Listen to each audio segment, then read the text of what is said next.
ஏன் இயேசு பாவிகளை ரட்சிக்க வந்தார் என்றால் தம்முடைய அன்பை நமக்காக விளங்க பண்ணும்படி வந்தார்.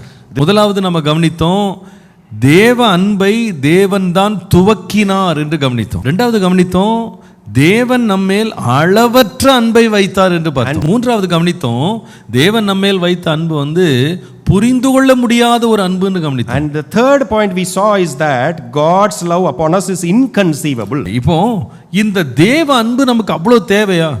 So now the next question, do we really need God's love? முதலாவது, firstly, தேவ அன்பு நமக்கு அவசியப்பட்டதற்கு முதல் காரணம் நாம் பரிசுத்தமாக வாழ்வதற்காக. எழுதுங்க, தேவ அன்பு நமக்கு அவசியப்பட்டதன் நோக்கம் என்னவென்றால் பலமுள்ள அல்லது தரமான வாழ்க்கை வாழ்வதற்கு தான் அந்த அன்பு அவசியப்படுகிறது. மூன்றாவது, தேவன் நம்ம மேல் அன்பு வைத்ததுக்கு நோக்கம் என்னவென்றால், அன்பை கொடுத்ததுக்கு நோக்கம் என்னன்னா, அந்த அன்பு தான் தேவனை நாம் சேவிப்பதற்கு உதவுகிறது.